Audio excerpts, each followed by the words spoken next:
Opa, vocês estão bem? Videozinho novo para vocês do Herdeiro Enlouquecido. Eu vou deixar o time aí certinho da parte nova para vocês no final do vídeo. Lembrando, antes de começar, deixa seu like, se inscreve se for novo no canal e não quiser perder nenhum dos nossos conteúdos. Comenta aí o que você tá achando das nossas séries diárias. E se puder apoiar o nosso canal ainda mais do que tudo isso que eu já falei, o link do nosso Pix fica no comentário fixado e na descrição. Agora bora lá! Na história de hoje, acompanhamos Yang Jagak, o primeiro filho do líder da União de Murin, conhecido como a Estrela dos 10 Golpes. Ele ganhou esse título pois conseguia encontrar uma maneira de neutralizar quaisquer artes marciais dentro de 10 golpes. Infelizmente para o nosso prota, mesmo ostentando o título e sendo filho de um figurão, ele não se escapou das tramas políticas do mundo Murin. Afinal, todos cobiçam o trono do líder. Além disso, grupos não ortodoxos tinham começado a se unificar nos bastidores. E no final, nosso prota teve o azar de ser pego no meio dessa onda turbulenta de jogos políticos cheio de ganância e foi envenenado antes mesmo de completar 30 anos e foi de comes e bebes. Mas como você já deve ter pensado, ele acorda em um lugar estranho que ele não reconhece, mesmo tendo certeza que foi de comes e bebes depois de ter sido envenenado. Ele começa a pensar que foi sequestrado por algum grupo que estava envolvido com o jogo político e poderia querer atingir o líder da União Murin através do sequestro de seu filho. Vendo que tudo estava estranhamente preparado, ele pensou que eles queriam manter vivo até chegar a hora de libertá-lo. Mas ao falhar em circulação Qi, ele vai beber água para esparecer e percebe que estava em outro corpo. Pior, ele não conseguia distinguir se era um homem ou uma mulher, mas vendo sua arma no meio de suas pernas, ele fica aliviado por ainda ser homem. E também muito fascinado com o tamanho do seu novo amiguinho, mas ele mantém o foco no problema atual. Ele não sabia de quem era esse corpo e a energia que ele tinha era muito impura e não conseguia sentir nenhum traço de suas antigas artes marciais. Pela primeira vez em sua vida, ele estava totalmente perdido. Na verdade, segunda vida, né? A primeira já foi de comes e bebes. Percebendo que sua alma deve ter entrado no corpo de alguém que treinava isolado, ele começa a procurar em algum lugar respostas de quem era o dono original desse corpo. Em uma sala da caverna, ele acha várias figuras entalhadas na parede, que era a técnica marcial que o dono original do corpo devia estar treinando em isolamento. Ele começa a repetir as posições da técnica e fica abismado com quão incrível, poderosa e cruel ela era. Uma frase na parede gravada pelo antigo dono do corpo dizia que só é possível ficar mais forte ao encarar o perigo. O prota disse que ele foi de base com uma sobrecarga de Ki quando fluiu a energia pelas correntes corporais erradas. Como ele treinava com apenas imagens entalhadas na parede, ele interpretou a técnica com senso comum e isso foi sua perdição. Mas para ele, era fácil perceber todas as nuances dessa arte marcial, cujo objetivo era ser grandiosa e destruir tudo. Rebelião dos Céus, um nome bem arrogante, mas era digno dessa arte que desafiava os céus. Totalmente concentrado, nosso prota começa a praticar a técnica incansavelmente. Em um rolar de scroll do mouse, vemos que passou vários anos, e ele aprendeu tudo que tinha nos desenhos. Infelizmente, os desenhos só iam até o 10º estágio da técnica e eram uma pena, mas apenas com isso ele conseguiu passar a força de sua vida passada chegando até o reino evolucionário, ganhando 240 anos de Ki. Uma benção disfarçada foi o que ele ganhou ficando preso nessa caverna, sem contar que ele ainda ganhou uma segunda vida. Ele presta respeito em frente aos símbolos da parede como um bom pupilo, agradecendo a sabedoria e jurando não desviar do caminho da justiça. Comparado com as técnicas de seu pai dos anciões de sua vida passada, ele percebe que nunca conseguiria chegar ao nível que está hoje, e jura que não importa o que aconteça, ele que trilha o caminho da justiça servirá o criador dessa técnica como um único e verdadeiro mestre. Mesmo que os céus caiam ou que a terra rache ao meio, ele não dará esse sentimento. Só eu acho que esse juramento foi um pouco cedo e vai dar muita merda, mano. Ele agora está pronto para deixar essa caverna e descobrir o lugar onde estava. Quem sabe dar um pouquinho de ação para dar uma animada no vídeo, né? Ver um figurante tomando um sarrafo é sempre gostosinho. Como a porta não tinha nenhum sinal de abrir, ele se prepara e com um único golpe com a palma da mão, ele destrói completamente a entrada da caverna. Banhado pela luz do sol após anos, ele se perde em contemplação por alguns instantes, até que nota alguém tirando uma soneca em uma árvore. O maluco explodiu a caverna e o figurante não acordou, mano. Que sono pesado é esse, velho? Assim que ele acorda o cara, o mesmo vê o rosto do prota e fica completamente desesperado pedindo perdão de joelhos e no final o cara simplesmente desmaia. O prota só encosta o bundão na árvore incrédulo com o quão medroso o cara era e sai andando. E mais à frente, ele sai da mata e avista uma cidade. Ele caminha em direção à entrada e dá de cara com alguns guardas muito fortes e fica assustado. Os simples guardas do portão desse lugar eram muito poderosos. Ele se prepara para caso ele precise lutar contra eles, mas os guardas ficam de joelho e o chamam de jovem mestre e o parabeniza por completar o treinamento e isolamento. Pego de surpresa, o prota começa a olhar em volta até que vê a placa do lugar, com o nome Culto Gang Myung, o lugar oculto nas vastas grandes 100.000 montanhas, onde você nunca pode sair após entrar, e também conhecido popularmente por todos como Culto do Capiroto. Lembrando que os guardas o chamaram de jovem mestre, o prota fica completamente perdido. O filho do líder da União Murim, que sempre lutou pela justiça, agora é o jovem mestre do Culto do Capiroto. Eu disse, guys, aquele juramento ia acabar lascando ele. A arte que ele aprendeu na caverna era conhecida como Arte Divina dos Demônios Celestiais. Quando o prota ouve isso, ele fica ainda mais perdido, se recusando a acreditar em toda essa merda. Ele parte pra cima de um guarda totalmente alterado e acaba desmaiando com um choque. Ele acorda pensando ter sido tudo um pesadelo, mas ao lavar seu rosto percebe que tudo era real. Depois de mais uma pequena sessão de negação, vemos que em outro prédio do culto do Pepeta, Dan Yaha, princesa do Palácio do Piso Negro, está conversando com sua empregada sobre o prota. E parece que ela não gosta muito dele não, hein? Acho que não gostar ainda é pouco. Ela diz que ele deveria ter morrido dentro da caverna. Mal sabe ela que acertou precisamente. Aparentemente ela é a noiva dele. E odeia o fato dele ser um inútil que usa sua posição de jovem mestre para correr atrás de mulheres. Devido ao show que o prota deu quando chegou, todos pensam que ele não conseguiu aprender nada da técnica celestial. Ela lembra do primeiro encontro que teve com o antigo dono do corpo do prota e como ele era um escroto do Carvalho, mano. Após ela reclamar por muitos e muitos balões de diálogo com sua empregada, de como ele não deveria ter saído da caverna antes de aprender a técnica e que passou apenas 3 anos, que ele deveria ter morrido, blá blá blá blá, corta para o prota que após acordar percebeu que ninguém veio ver como ele estava. Então investigou e descobriu que o antigo dono desse corpo era um merda, que basicamente ninguém gostava. Até um apelido de fantasma excitado ele tinha. Ele tentava pegar todas que via e as que não conseguia, ele usava seu status para forçá-la. O bicho era um merda.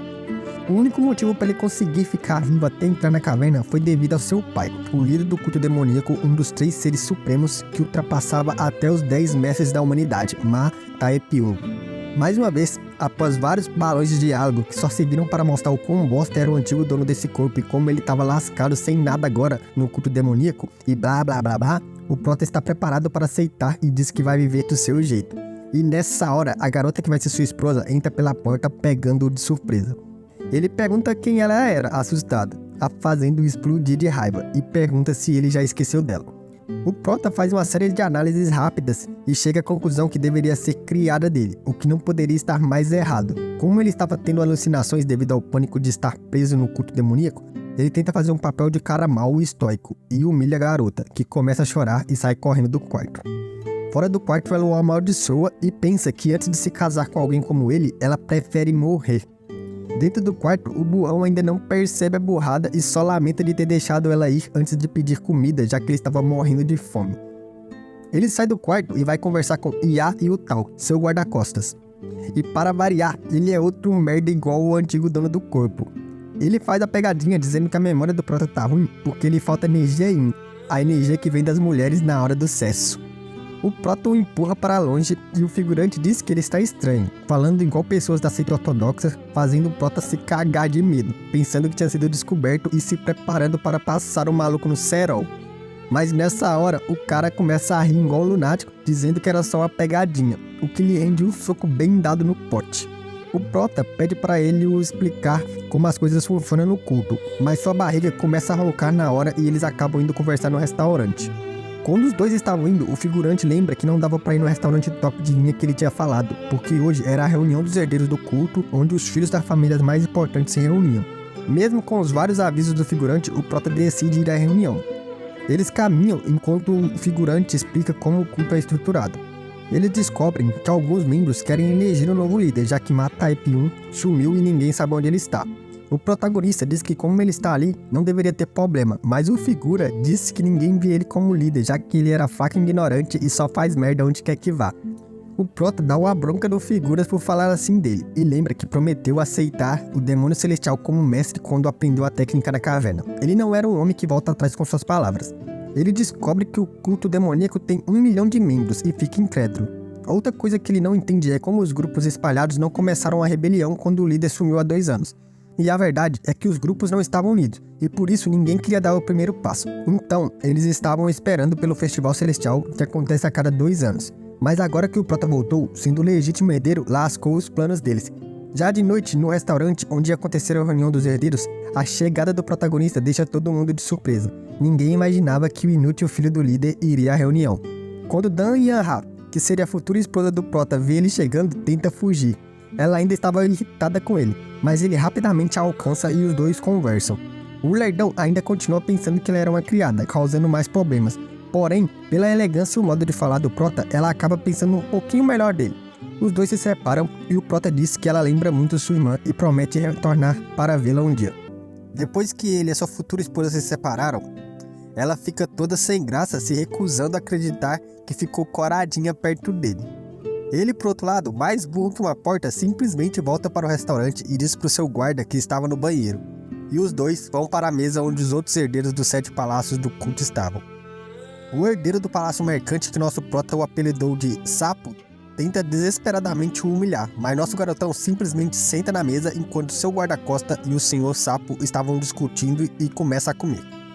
Vendo que o Sr. Sapo não parava com o show de figurante, o Prota pergunta para seu amigo qual era a hierarquia do jovem mestre do culto.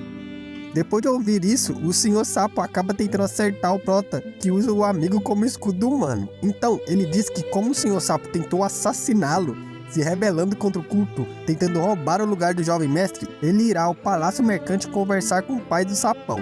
Os outros figurantes tudo começam a ir embora após ver o antigo e inútil jovem mestre, que dependia apenas do seu pai para fazer essas merdas, estava agindo daquele jeito todo fodão. No Palácio Mercante, após o Sapo voltar, ele toma uma bronca do pai e fica de castigo. E vocês aí achando que só porque o maluco é um cultivador demoníaco não ficava de castigo. O cara manda chamar o líder do esquadrão e discutem como resolver a merda que seu filho cara de sapo causou. Afinal, agora que o Palácio Mercante está com os holofotes devido à acusação do jovem mestre de traição, os outros palácios podiam aproveitar essa chance para matar o Prota e culpá-los e tirar o Palácio Mercante do jogo de poder do culto. O líder do esquadrão tem a brilhante ideia de chamar o Prota, encher ele de presentes e fazer ele ficar ao lado do Palácio Mercante. Assim, eles poderiam controlar o culto através dele.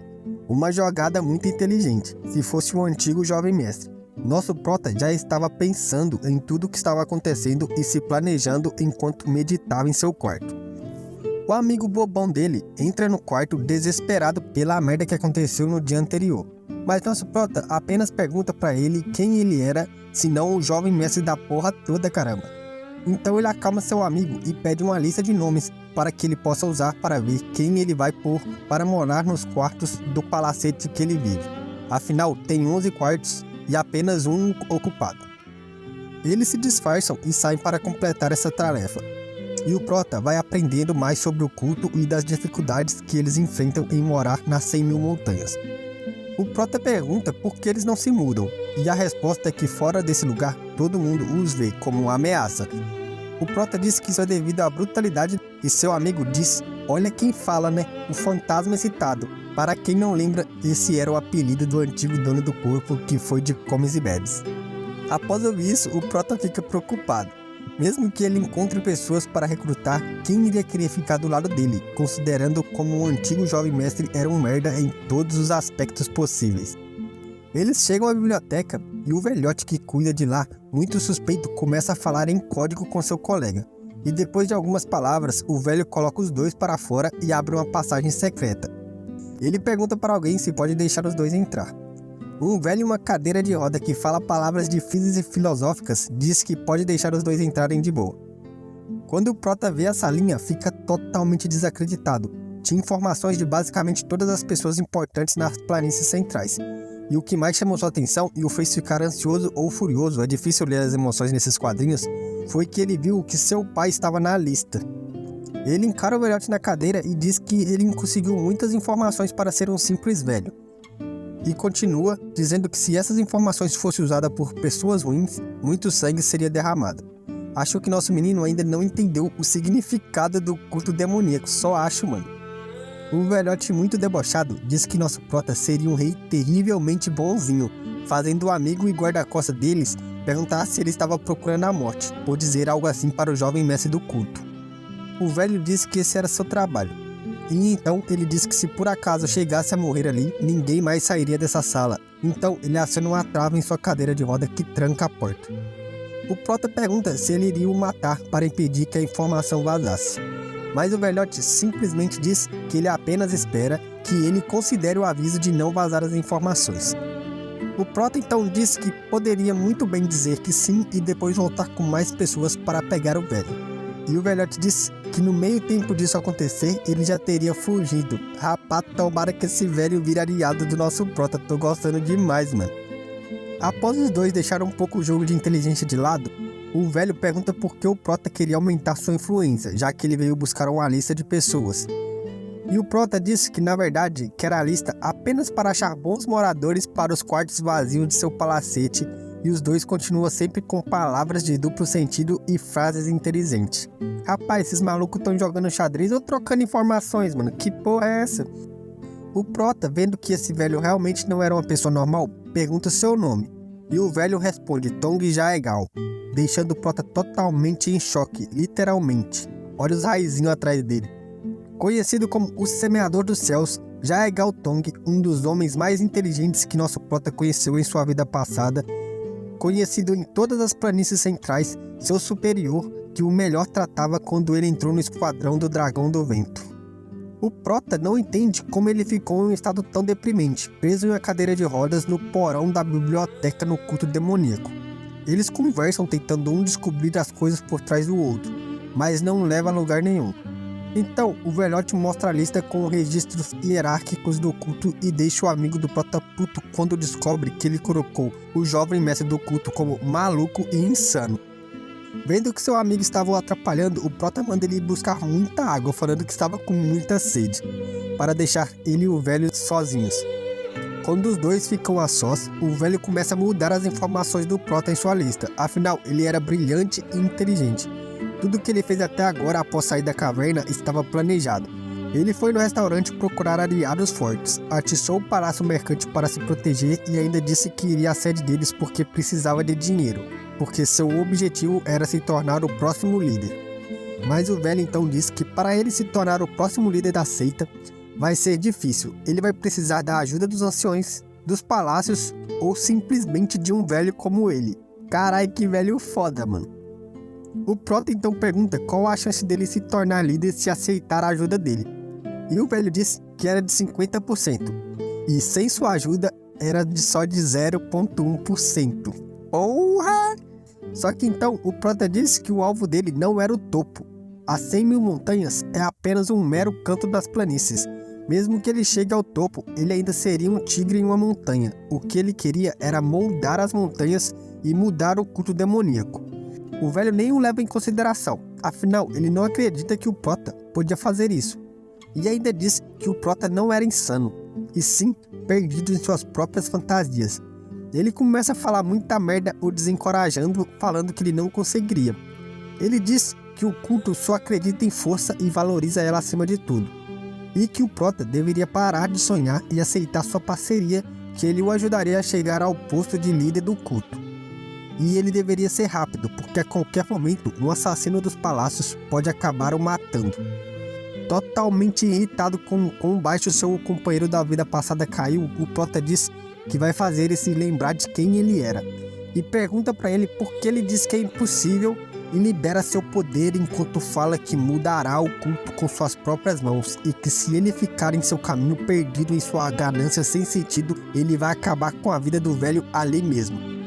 O velhote cai de joelhos todo cagado de medo. Ele percebe que o prota dominou as artes divinas celestiais. O prota então faz outro discurso sobre o velho que já foi conhecido como Semeador dos Céus e caiu tanto ficando preso em uma pequena sala e com um movimento de mãos ele destrói a porta que fechava a sala. O velho, vendo que o prota dominou o poder dos céus, não entende o motivo de querer mudar a seita, se ele poderia simplesmente subir ao topo rapidamente. E com essas palavras, o prota diz: o culto demoníaco de agora é como um abismo empurrando os outros na profundeza escuras, e ainda assim eles mesmos não podem escapar. Eu desejo meramente destruir essa conexão maléfica. Cê tá doido, o maluco é muito bravo, família. O velho diz que essas não são palavras que o jovem mestre do culto demoníaco deveria dizer, já que sua reputação era mais suja que pau de galinheiro. O velho começa a rir igual um lunático, pensando no quão interessante é o jovem mestre do culto tentando mudar tudo, e pede para o Prota poupar a sua vida. O Prota se pergunta por que deveria, e o velho diz que seu corpo pode estar fraco, mas é o suficiente para cuidar de detalhes irritantes para ele, e também diz para o Prota que ele era o 19º líder do Portão Humilde, uma organização de informações com as melhores conexões. Mesmo surpreso com essa informação, o Prota pergunta o que isso importa. Revelar segredos não significa que eles podem ter confiança mútua, e pergunta o que o velho queria. Então, o velho pede que ele traga o conselheiro militar da União Murim, Jaegal Mudeong. Curioso, o Prota se pega pensando se foi esse cara que deixou seu superior nesse estado. Mas deixando sua curiosidade de lado, ele pensa que deixar esse velho vivo seria uma grande ameaça para o mundo Murim, mas também seria de grande ajuda. Então, o Prota pergunta se esse era o único pedido do velho. E o velhote, com uma cara insana, diz que se o Prota puder trazer ele já aleijado, seria melhor ainda. Cê tá doido, o velhote tá puto maluco. Após decidir esses detalhes, eles começam com planos. O velhote percebe que o Prota esconde algo, mas o Prota pensa que ainda não era a hora de se revelar. Então, o velhote saca uma caixa com uma máscara muito foda, que neutraliza qualquer veneno e impede que qualquer pessoa o reconheça. Uma das 5 relíquias sagradas do culto. Ninguém deve saber ainda que o Prota dominou a arte celestial.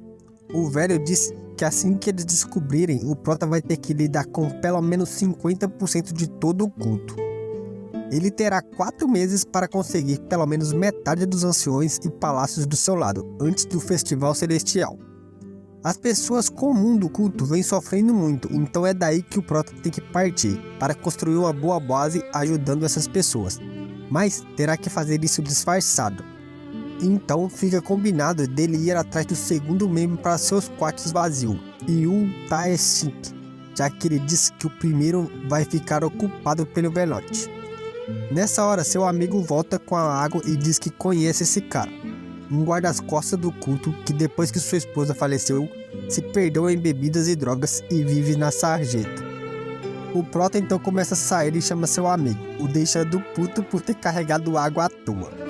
Alguns dias depois, no pico da água, um vale isolado onde as pessoas sem expectativas de vida vivem, conhecida como a Vila do Córrego Choroso, pois dizem que as águas da cachoeira são o choro dos moradores dali. Aqui se vive o pior tipo de gente, viciados, criminosos, entre outros. Os palácios não ligam para o que acontece aqui, e os moradores apenas sobrevivem um dia após o outro. Com o anúncio da chegada do jovem mestre nesse lugar, os moradores tiveram que esperar no sol de joelhos. Obviamente isso deixou geral puto. Após a recepção, o chefe da vila leva o Prota e seu amigo para um local onde eles servem uma boa refeição. Após o chefe sair, o Prota comenta com seu amigo que tem algo errado. Não tem plantações e o mercado fica longe, sem contar um jardim bonito nesse lugar. Mas seu amigo lesadão pergunta se ele estava bêbado, pois ele não via nada de errado. Ele deixa seu amigo comendo e então sai para investigar. Já corta para o chefe da vila indo encontrar alguém em um lugar distante para entregar um pagamento.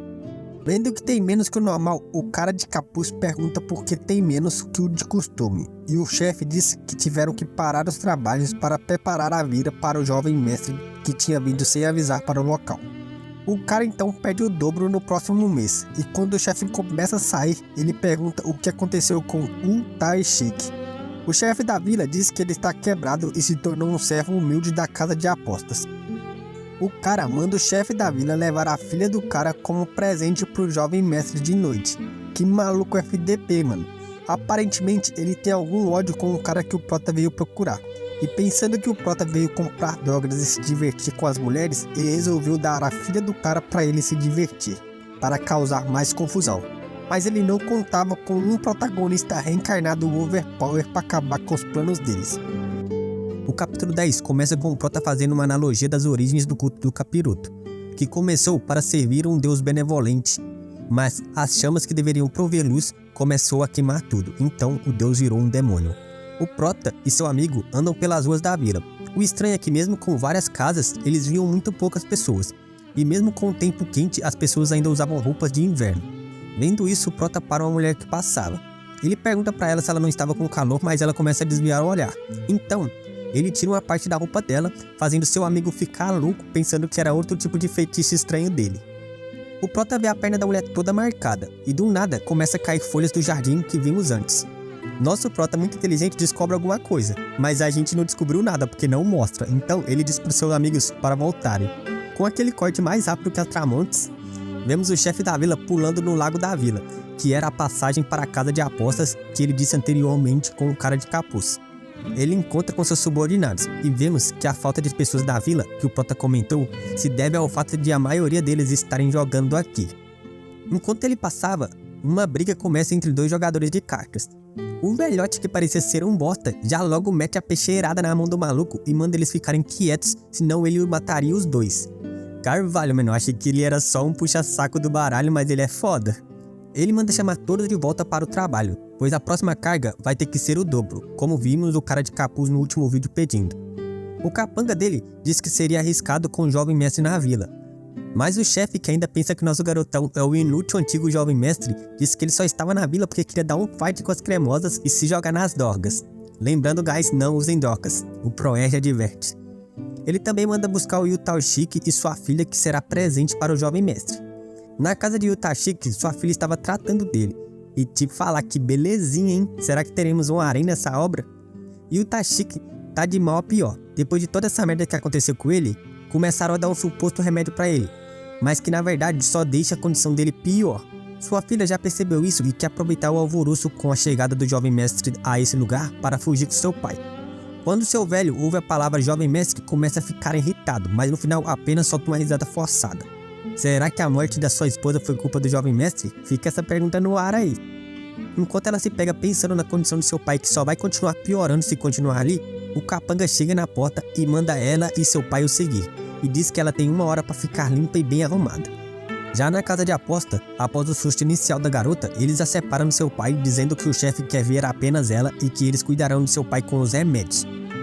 O pai dela agarra sua mão para não deixar ela ir, mas quando eles mostram a suposta farinha branquinha para ele, se é que vocês me entendem, ele deixa ela ir, viciados e seus vícios, fazer o quê? Dentro da sala, o chefe da vila abre todo o jogo pra ela. Ele conta sobre todos os seus planos e como ele não tá dando remédio nem nada e que ela já deve ter percebido que seu pai só tá piorando. Quando ele encosta no rosto da garota, ela fica assustado. E ele se pergunta se as mãos dele eram sujas demais para ela. E completa dizendo que logo logo o corpo dela também ficará bem sujo. Ele diz que ela só se manteve viva e bem até hoje por cuidados dele e que essa era a hora dela o recompensar por isso. Ela manda ele ficar longe, mas o velho disse que ela já deve saber a situação do seu pai. E como ele não dava a mínima pros dois, se ela fosse obediente pelo menos dessa vez, ela e seu pai poderiam deixar a vila. Mas para isso, ela teria que esquentar a cama do jovem mestre essa noite. Ao ouvir isso, a garota fica em choque, literalmente, olha os raizinhos aí de novo. Ela lembra dos rumores do jovem mestre ser cruel, que machucava as mulheres por seu bel prazer, o famoso fantasma excitado. Mesmo relutante, a jovem aceita, depois da ameaça de ser vendida a um bordel e seu pai esquartejado. À noite, quando o Prota pensava na vila e onde poderia estar o lugar que o chefe estava produzindo as drogas, a jovem chega ao quarto dele. O Prota assume o papel de cara mal de novo e começa a jogar com ela. Mesmo vendo que ela estava sendo obrigada a fazer isso, no final ele simplesmente usa um ponto de pressão para forçar um desmaio. Quando a jovem acorda, pensando que o Prota a usou, ela diz a ele que precisava da sua ajuda e que estava disposta a usar seu corpo como pagamento se ele ajudasse ela e seu pai. O Prota disse que não estava interessado, fazendo o papel de cara mal. Porém, diz que ele queria ouvir a história e pergunta o nome do pai dela. O Taishiki, o nome do pai da garota e o alvo do Prota nessa missão na vila. O Prota vai conseguir matar 2 coelhos com um ataque só. Após ouvir a história deprimente da garota e seu pai, e também descobrir o plano do chefe da vila, ele vai ao quarto do seu colega e o mostra a droga que também veio com a garota para seu quarto. O cara todo inconveniente diz que o Prota antigamente se entupia com isso, e que uma vez, depois de ficar chapadão no Palácio dos Venenos, ele tacou fogo em todo o lugar, que era o único lugar do culto que tinha permissão de produzir isso, e ainda apanhou do chefe do lugar. O Prota pede educadamente a seu amigo para usar a droga para ver os efeitos. Ele cai no chão todo tonto e o Prota o ajuda a eliminar o efeito da droga e o deixa dormindo. Nosso prota pega a máscara que ganhou do velho da biblioteca e diz que o chefe da vila passou de todos os limites, enquanto faz uma cara totalmente insana. Orifícios não serão perdoados. No esconderijo, onde as drogas são produzidas, 2 capangas estavam espancando o Tarshik, que estava implorando por sua filha. Os dois basicamente deixam ele no portão da morte. O fato do velho ter um olhar desafiador como se fosse um tigre irritava muito esses figurantes. Descobrimos que o chefe da vila sequestra os pais dos jovens e depois os forçam a produzir drogas, dizendo que estavam cuidando dos velhos enquanto eles viciavam os velhos nas próprias drogas que seus filhos produziam. Um plano elaborado que deixa o nosso prota muito enfurecido quando chega ao local. Vou puxar um ponto aqui, o prota só vai desmaiar esses FDP, mano, deveria matar essas raças ruins, mano. Após se livrar dos dois figuras, ele encontra o Tarshik basicamente morto. O velho disse que precisa da ajuda do prota, só que em vez de pedir salvação ou vingança em seu nome, ele simplesmente pede pelo bem de sua filha, comovendo ainda mais o prota. Vendo que tem que agir rápido, já que os pontos de pressão do velho foram selados, ele começa a fazer uma infusão de energia no velho e fica totalmente assustado. O velho era um poço sem fundo e literalmente precisou dos 240 anos de energia que o prota conseguiu após completar seu treinamento na caverna. Só pra lembrar, essas são as reservas de energia dele, ele não vai ficar sem cultivo depois de fazer isso. O velho agradece imensamente depois que recuperou o juízo e conta sua história. Ele nasceu em uma família pobre e subiu até os ranks mais altos, vivendo felizmente com sua esposa. Ele alcançou o pico de sua força na época e para subir para o estágio evolucionário precisava de um treino em reclusão. Deixando sua esposa e filha sob os cuidados de alguém próximo, ele saiu, mas em um curto período que ficou ausente, ele descobriu que elas foram sequestradas e deixou seu treino para procurar as duas, e quando encontrou, sua esposa já tinha ido de comes e bebes. Ele não culpou ninguém além de si mesmo, a ganância de se fortalecer o cegou na época. Ele pensou em morrer várias vezes na época, mas sua filha era a pequena chama em meio a uma tempestade que o mantinha vivo ainda. Então, ele selou suas artes marciais e se viciou em drogas para esquecer a dor de perder sua esposa.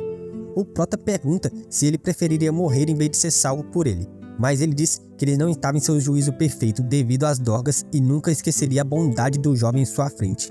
Ele pergunta se o jovem era da Palacete Myung, deixando o prota confuso se a máscara era realmente um tesouro ou era só uma cópia barata entregada a ele pelo velhote da biblioteca, e se pega pensando se ele mentiu para ele. Mas o Tarshik descobriu pela energia que o prota tinha, já que apenas a energia da arte divina do demônio celestial era compatível com a dele, e apenas as pessoas do Palacete Myung podiam aprendê-las. Mas ele ainda não descobriu que ele era o jovem mestre, fica esse ponto. Ele jura lealdade ao jovem à sua frente, dizendo que por ele faria qualquer coisa, mas em troca ele pede por sua filha. Nosso prota diz para ele não se preocupar, pois ela estava bem e nenhum mal caiu sobre ela. E o velho fica feliz dizendo que já que ela está ao lado de um homem como ele, isso era tudo que ele podia pedir. O prota diz para ele que no dia seguinte o jovem mestre e o chefe da vila irão aparecer ali, e que ele podia fazer o que quiser com os dois, mas para pelo menos não matar o jovem mestre. No outro dia de manhã, o chefe da vila vem chamar o prota assim como ele calculou. O velho pergunta o que ele achou do presente que enviou noite passada, e o prota mente dizendo que gostou muito. Então o velho continua perguntando se o outro presente também estava de seu agrado. No caso, eram as drogas. O prota então elogia muito a qualidade, dizendo que era melhor que a do Palácio do Veneno e tals, fazendo o velhote contar tudo o que ele sabia sem muito esforço. Que velho burro, mano. O chefe diz então que seu produto é tão bom que foi até apelidado de Dorca do Tinhoso. O prota então começa a jogar com o velho, dizendo que era um desperdício um talento como o dele a produzir nessa vila. E o velho lembra das regras do culto que dificulta as vendas. Mas o prota diz que pode resolver isso facinho achando pessoas para eles venderem. O chefe da vila ainda tem a cara de pau de falar que, como líder, queria vender mais para melhorar a vida dos moradores da vila, que tudo que ele faz é pensando no bem-estar dos moradores. Isso deixa o prota muito irritado, mano. O maluco FDP basicamente usa geral como lixo e ainda tem a ousadia de falar isso. Dizendo que tem uma ideia, o prota pede para ver o local onde eles fabricam essa iguaria do Tinhoso. E o velho mais burro que uma porta aceita depois que o prota diz que ele é muito talentoso e devia ir com ele para o Palacete Myung quando o prota iria embora. O chefe da vila leva o prota e eles passam pela passagem do lago. A criatividade do velho deixa o protagonista abismado. O culto nunca iria descobrir esse lugar se esse panaca não fosse tão ganancioso e burro. Enquanto caminham depois de entrar, o prota sempre elogia o velho que fica se sentindo o maioral. Até disse que consegue fazer qualquer coisa que lhe for pedido. Já subiu pra cabeça do velho, mano, tá se achando muito. O prota estava caminhando atrás dele enquanto observava os seus arredores e a casa de jogos. Então, ele pergunta sobre o Tarshik, o pai da garota que o velho enviou ontem. Mas o chefe apenas muda de assunto, deixando o protagonista confuso sobre o motivo que o chefe estaria escondendo o velho dele, já que ele contou tudo de bom agrado, parecendo confiar muito no jovem mestre. Pensando que enganou o jovem mestre depois de mudar assunto, o chefe da vila pensa que vai dar uma lição na garota por ter falado demais. Que velho burro, mano. A ganância já subiu muito a cabeça dele. Eles chegam à área de produção e o prota fica impressionado com a artimanha desse velho. Ele usa os filhos dos velhos para produzir as drogas e vicia o pai deles com ela, e depois fica usando elas para as aliviar o efeito das crises de abstinência, fazendo seus filhos pensarem que era um remédio e continuar trabalhando, um ciclo sem fim. Vendo isso, o prota começa a ficar muito irritado, mano. Esse velho brinca com as vidas das pessoas e ainda debocha disso. Ele não tem mais salvação, ele já é quase um demônio. O prota quase se entrega de tão irritado que está. Mas então ele consegue enganar o velho dizendo que estava emocionado com a inteligência dele. Nessa hora, um grande barulho vindo da prisão chama a atenção de todos. O prota começa a rir porque já sabe o que vai acontecer com os figurantes. Mas eles no chão ficam totalmente abismados quando percebem que o Tashiki, que não só havia sobrevivido, como também escapou da prisão, estava muito bolado. Os caras no chão ficam todo cagado, mas ficam tentando parecer durão. Os figurantes partem pra cima do velho bombado simplesmente para serem destruídos literalmente, mano. O velho tá possuído, ele diz que não vai deixar ninguém escapar e começa a mandar figurantes de comes e bebes. Um golpe é menos um figurante por artista desenhar, e assim vai. O chefe da vila pergunta se ele ficou louco e tomou bomba. E o velho começa a fazer um discurso dizendo que viveu por 10 anos deprimentes, mas agora vai ser um bom pai para sua filha. E o chefe da vila diz que já era tarde demais, pois sua filha tinha sido dada ao jovem mestre. E o Tashiki lembra que seu salvador pediu para poupar o jovem mestre e manda ele sair se não quiser morrer. E é óbvio, o nosso prota mete o pé e vaza, deixando os figurantes à mercê do velho bombado. E o Tashiki é insano, guys. Cê é louco, ele mata sem dó só pra ver o tombo. Arranca braço, arranca pescoço, perna, o que vier e tá destruindo. Enquanto o velho bombado tá massacrando geral, o prota coloca sua máscara e comenta que a arte celestial do demônio não tem muitos aspectos. É simplesmente sobre controlar e usar sua energia interna. Mas tem algumas técnicas que podem ser usadas com ela. Então, ele usa uma técnica de movimentação que coloca fogo onde ele passa e destrói toda a plantação da flor que eles usam para fabricação. Os moradores ficam assistindo a cena em desespero. O prota não os culpam. Eles fabricavam tudo isso pensando que estavam apenas salvando seus parentes. Eles não poderiam virar as costas para seus entes queridos. Em contemplação de quem era pior, o culto demoníaco que se prendeu e usava as pessoas, ou as seitas ortodoxas, que usavam justiça como desculpa para fazer o que quiser. Eles chegam à conclusão enquanto voam sobre as chamas, que se não pode sair disso, pelo menos ele pode mudar tudo para melhor. Os moradores o vendo voando começam a adorá-lo como deus do culto solar, lembrando que Myung significa solar. Todos caem de joelhos, o chamando de Sol Negro, enquanto o prota pensa que precisava melhorar as coisas porque ainda existem pessoas que precisam dele e o querem ali.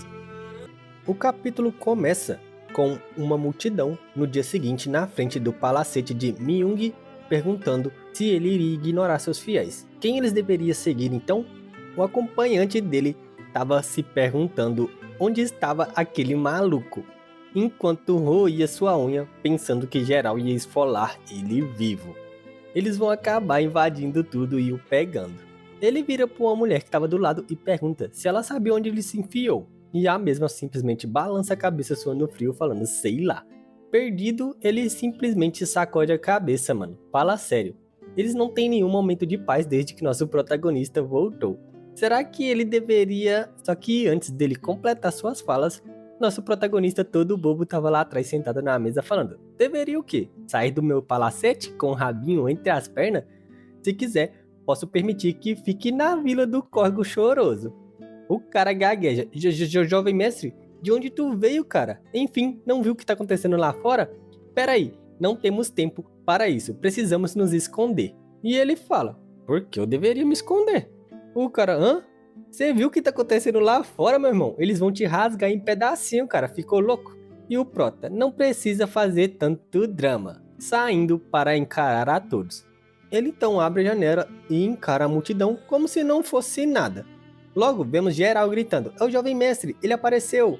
Você que nos abandonou, seus fiéis, vem aqui agora. Parecendo que não estavam muito felizes com ele. Sem nem sequer responder os figurantes, ele se vira e volta caminhando. E então passa pelos dois e rapidamente senta na mesa, deixando os dois figurantes totalmente em dúvida. Ele olha lá pra fora e se pergunta: ué, por que todo mundo ficou quieto do nada? Pois um silêncio ensurdecedor abateu sobre todos. Logo, vemos o velhote chegando, chutando a porta, assustando geral, segurando alguma coisa sangrenta. Ele caminha e solta o pacote todo manchado de sangue na frente de todo mundo de uma maneira muito badass, filho. A garota pensa: hã? Se perguntando o que era isso. Ela levanta e não estava percebendo quem era o velhote, mas então ela se lembra e pensa: papai, pois ele estava muito diferente enquanto chorava. Ela não sabia o que dizer, então ela dá uma gaguejada e pede desculpas e fala que sente muito, pois pensou que tinha confundido o velho com seu pai. Em pensamentos ela debate que esse não deveria ser seu pai, pois o velhote que era seu pai estava de mal a pior. Então o velhote simplesmente fala: levante a cabeça, a assustando. Então o pai dela diz: irei garantir que você nunca mais precise viver com medo. E pede desculpas por ter sido um pai inútil enquanto a segurava. Ela ia falar alguma coisa, mas gagueja gemendo. Então fala: você é mesmo meu pai? Você realmente é meu pai? Enquanto chorava. Logo, ele abraça a garota falando: eu vou te proteger de agora em diante, tenha certeza disso. Enquanto ela só falava papai e chorava muito. O figurante, sem entender nada, fala: jovem mestre, o que tá rolando? É o de volta pra minha terra ou algo assim? Quem entendeu essa referência entendeu. E o prota rindo fala: só fique quieto e aprecie a visão. Logo, vemos a família se abraçando e nosso prota feliz, enquanto o figurante não entendia porra nenhuma. No culto do sol, chovia muito. Esse era o pico marcado pela água. Vemos 4 pessoas caminhando e subindo uma escada, enquanto um velhote escrevia algo sobre a luz de velas. Ele bufa e pensa: a quantidade de informação dobrou, mas o número de documentos multiplicou por 5, como isso era possível? Logo, ele ouve alguém batendo na porta e se assusta.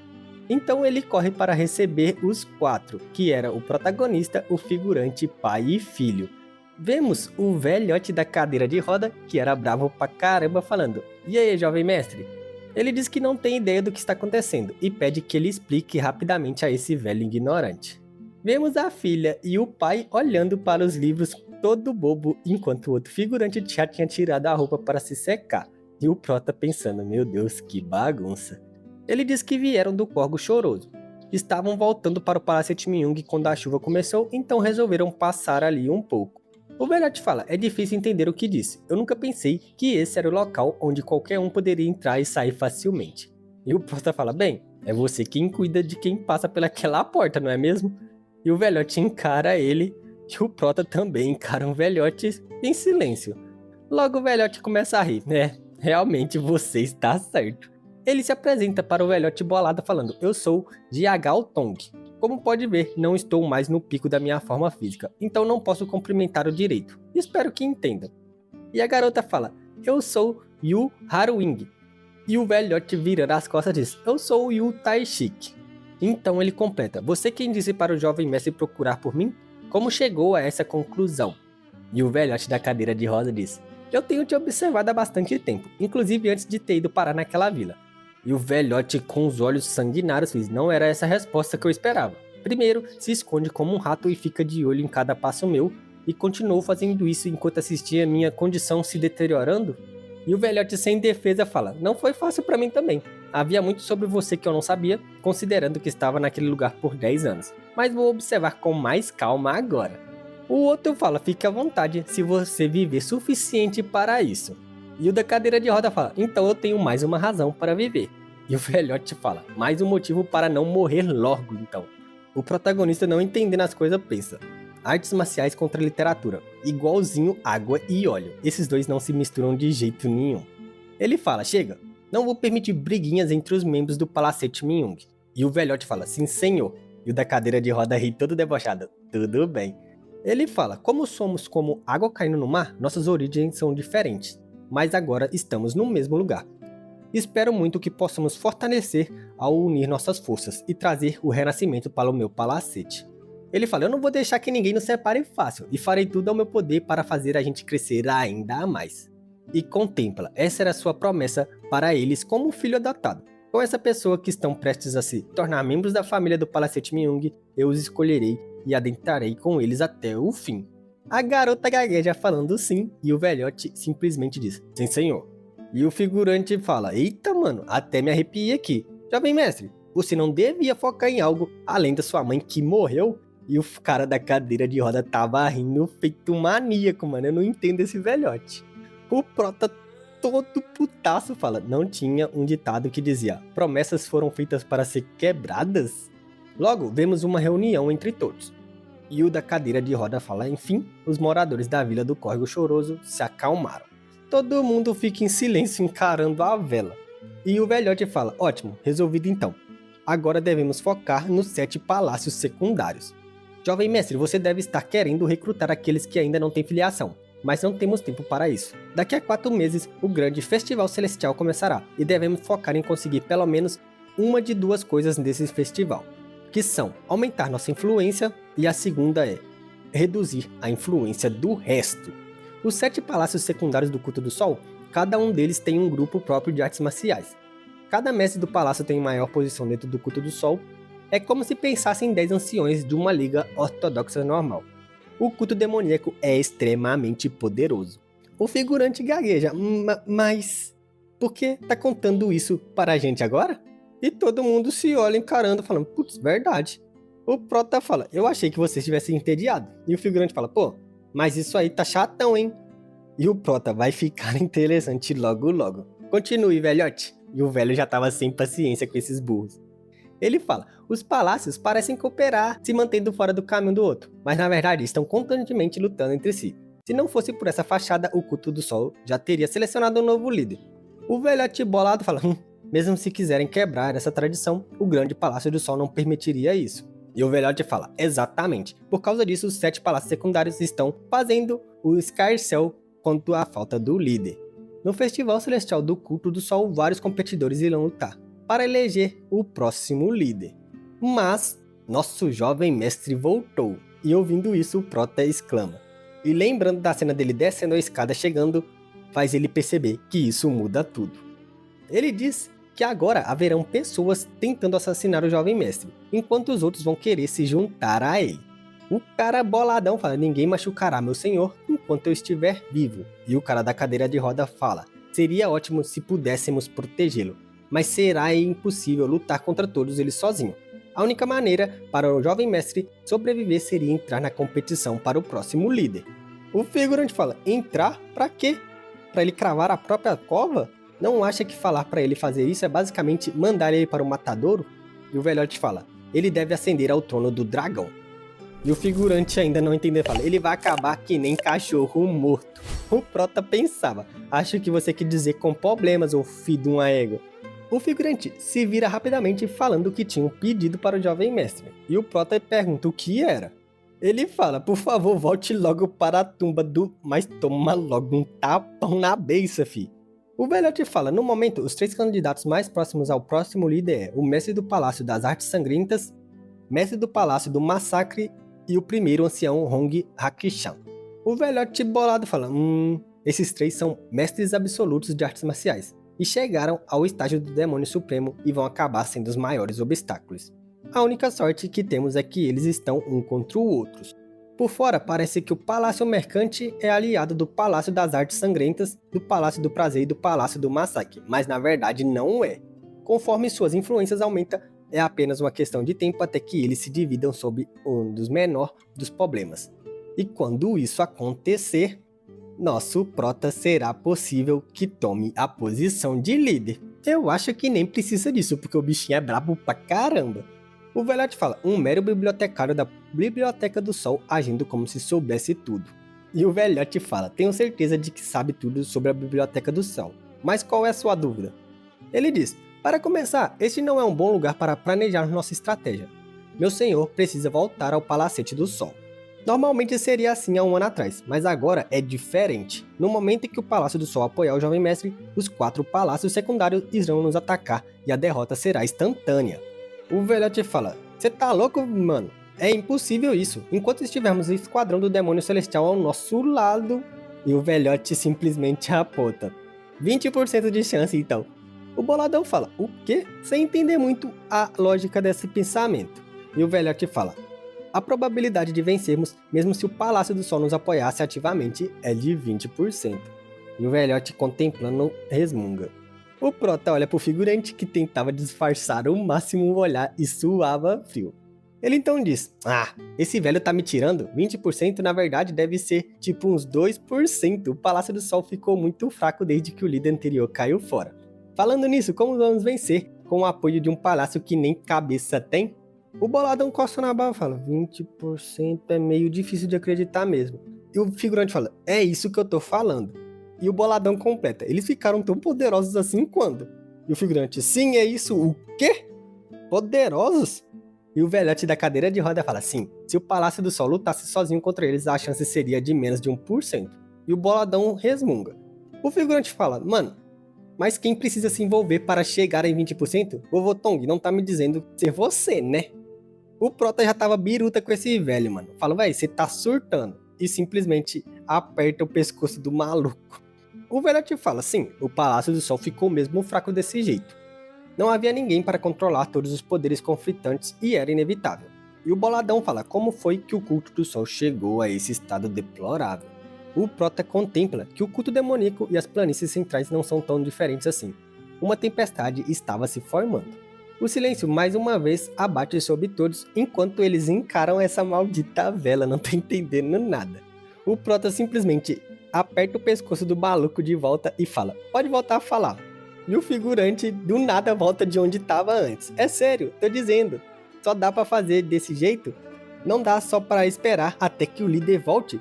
Pra que ser tão descuidado desse jeito? Vamos acabar morrendo como um gado se alguma coisa der errado.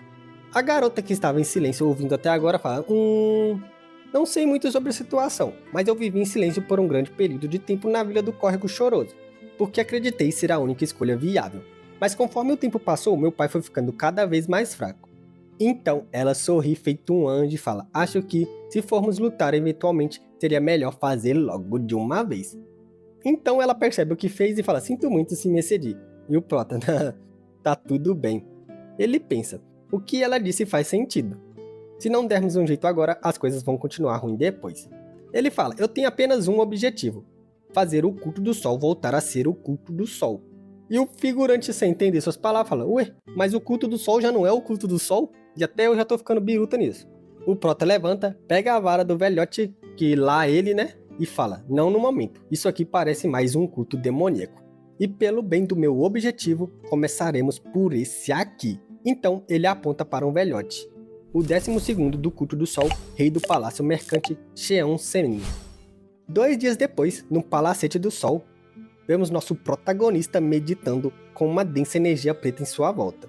Ele contempla se era 1 estrela, 3 estrelas ou mais, 7 estrelas. Mas no fim ele percebe que apenas 7 estrelas pode o fazer chegar ao estágio do Pináculo Supremo, mas precisa de pelo menos 8 para chegar ao estágio evolucionário e ultrapassar os limites físicos do seu corpo. E a partir da 9 estrelas, vemos uma onda de massa negra atrás dele, bolado demais.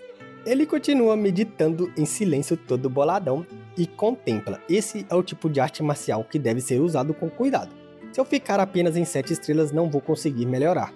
Mas no momento em que tento me aproximar das 9 estrelas, meu ponto Baiu é inundado com energia demoníaca e eu começo a me sentir estranho.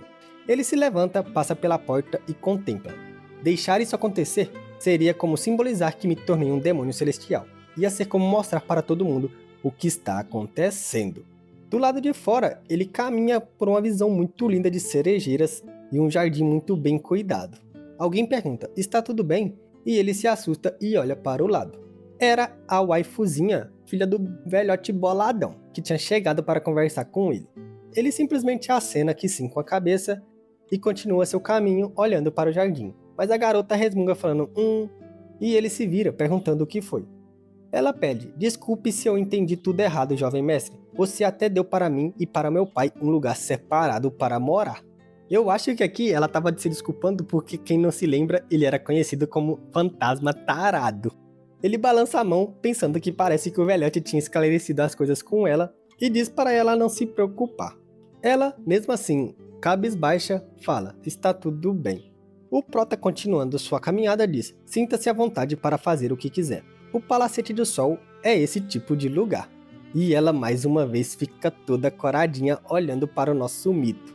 Então ela grita: muito obrigado. Por favor, fique à vontade para me chamar se precisar. Usarei até minha vida para retribuir o favor. Nosso garotão pensa: tal pai, tal filha, né? E ele diz: pode ser então. E vemos a imagem da linda garota sorrindo como o sol. Alguém chega gritando: o Palácio Mercante solicita uma audiência com o jovem mestre. O Palácio do Prazer solicita uma audiência com o jovem mestre. E o prota contempla, até que enfim, lá vem eles. Na frente do portão do sul do Palacete do Sol, vemos dois grupos se encarando enquanto esperava nosso prota vir atender eles. Aquele figurante que outrora nosso prota apelidou de Mr. Sapo estava com raiva, enquanto em sua frente estava uma senhora que sorria muito acompanhada de outra bela mulher. Parecia que ela se divertia com a cara do figurante. Os figurantes começam a fofocar que eles eram representantes do Esquadrão Proibido do Palácio Mercante e o Esquadrão Fantasma Voador do Palácio do Prazer. O que eles estão fazendo na frente do Palacete do Sol? E o outro falava: isso vai dar problema, e várias outras fofoquinhas rolavam. O Mr. Sapão bufa falando: bem que eu imaginei que tinha carniça ferdendo por aqui, viu? Vocês não deveriam estar no bordel não? Agora o que estão fazendo aqui, viu? Fazendo os figurantes atrás dele sorrir. E vemos a jovem líder do Palácio do Prazer, Ji-Hami, dizendo: uau, então você conseguiu sair da galeria do Céu Dourado. O sapinho que tentou ferir nosso jovem mestre, debochando muito com as garotas atrás dela.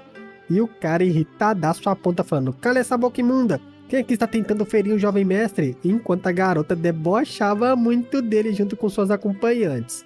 Irritadíssimo ele fala: olha só, vai embora enquanto pode, se tudo der certo podemos beber algo junto depois. Tá se achando esse Mr. Sapão.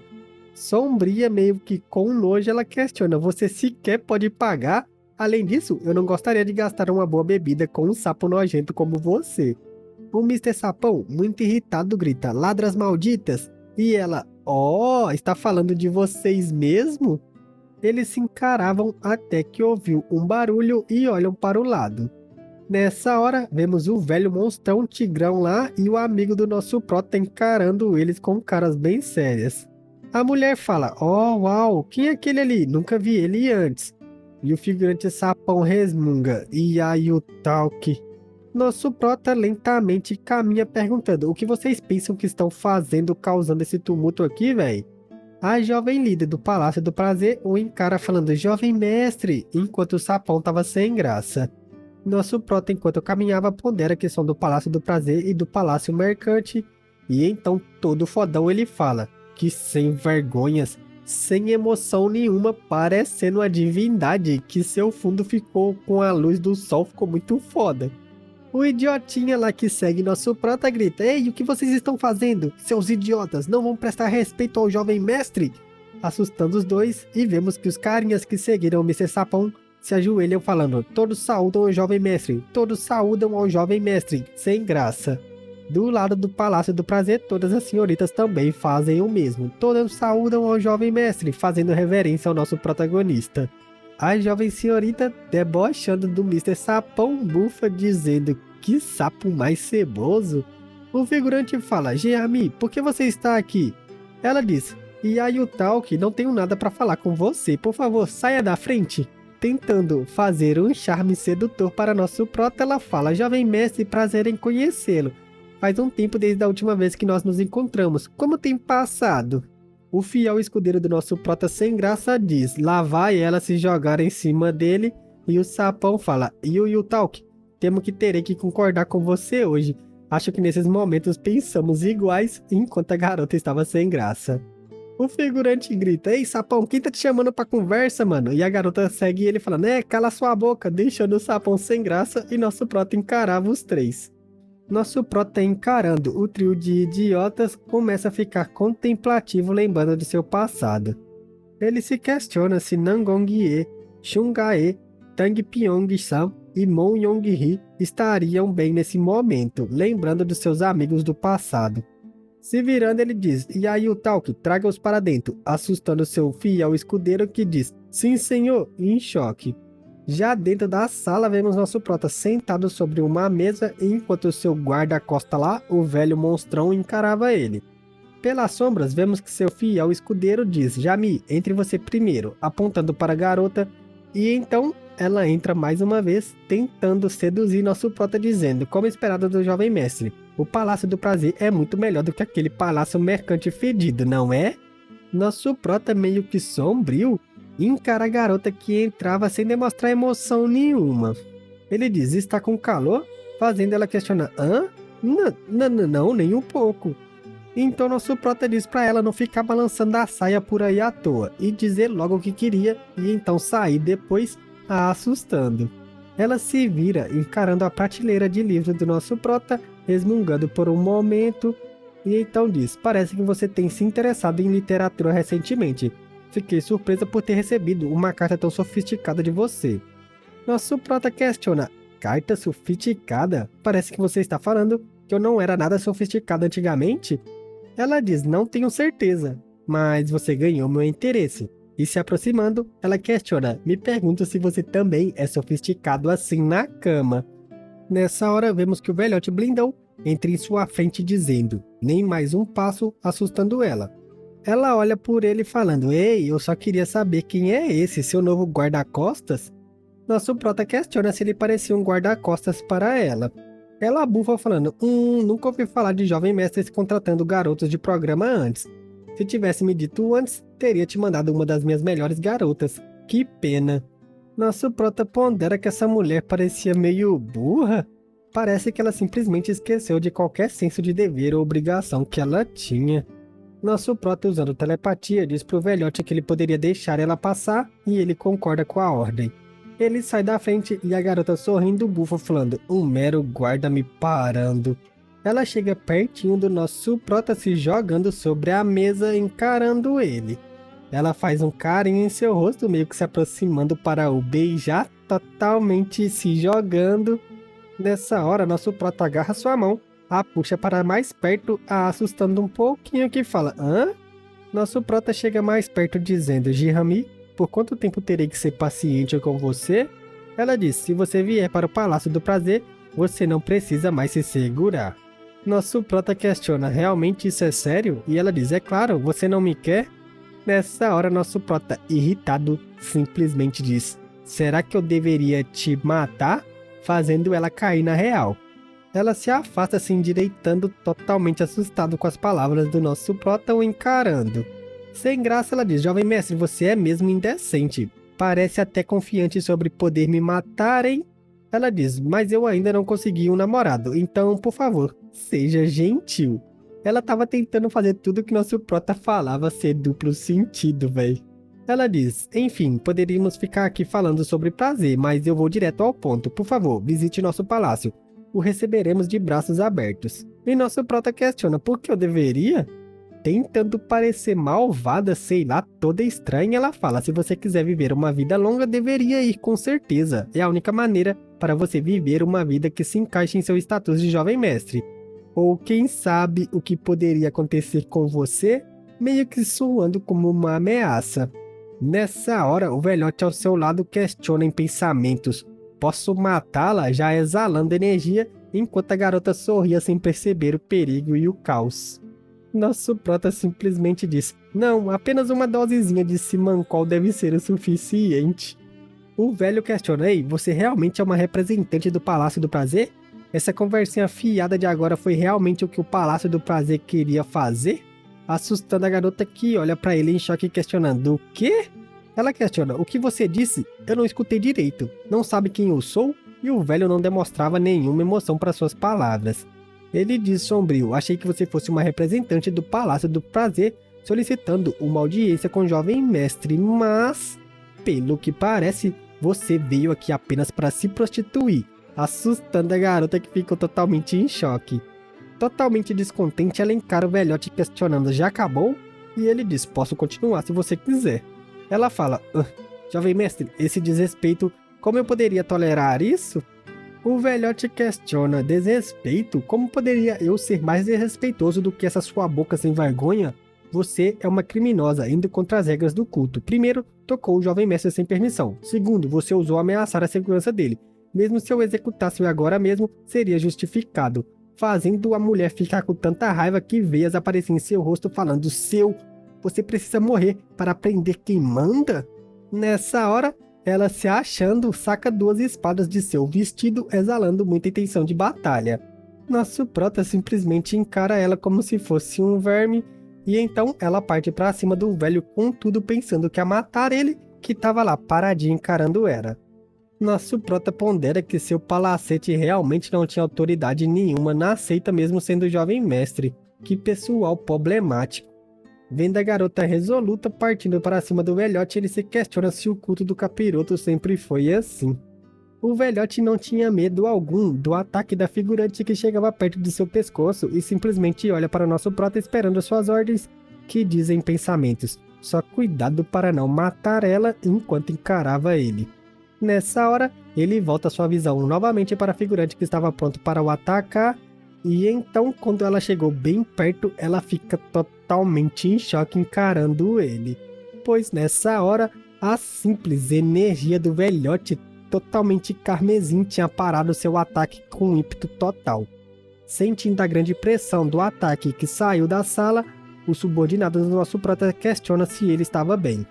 Quando ele se preparou para voltar para dentro para ver o que estava acontecendo, todas as jovens lá do Palácio do Prazer cercaram a porta rapidamente, o assustando. Totalmente irritado, ele grita para elas: anda logo, mete o pé, véi! Só que vemos que todas sorriam, exalando muita energia maligna, olhando para ele como se ele não fosse nada. Sacando sua mísera espadinha, ele fala: saiam da frente, suas vacas malditas! E elas só riam dele. Nessa hora vemos os caras do Palácio do Mercante nem prestando atenção nisso, e o sapão fazendo conta enquanto os outros só fofocavam. Encarando sua primitiva calculadora, ele pensa que se nosso prota morresse agora, no fim seria bom para ele também. Nessa hora, uma voz assusta todas as acompanhantes do Palácio do Prazer, dizendo: não precisam fazer bagunça, nada aconteceu. Todos os figurantes olham para as salas meio que incrédulos e em dúvida sobre o que tinha se passado, e então vemos que a figurante estava lá no chão, com suas armas quebradas, a energia do velhote corroendo suas roupas, deixando ela totalmente ferida, que questionava: como você? O velhote caminhava para cima dela lentamente, e no chão ela fala: eu tenho certeza que te acertei, mas como? E nosso prota só encarava. Ele pensa que essa arte marcial temporariamente consome e explode energia interna. Ela era derivada diretamente das artes divinas do capiroto celestial, então é impossível que seja mediana. Era mais do que digna de ser chamada de arte do capiroto. Porém, quanto mais a batalha durar, mais desvantajoso será para o velhote.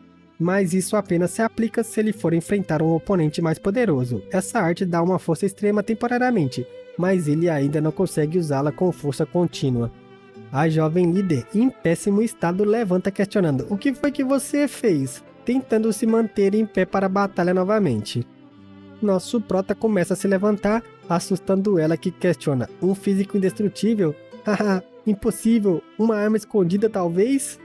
Nosso prota se levanta questionando: isso é tudo que seu Palácio do Prazer tem a oferecer? Enquanto ela questionava em choque: o quê? Nosso prota caminha, se abaixa e começa a avaliar a espada que ela tinha usado para desferir o ataque quebrada no chão. Encarando um dos fragmentos, ele diz: eles ousaram enviar uma pirralha que nem sabe usar uma espada? Mas que decepcionante!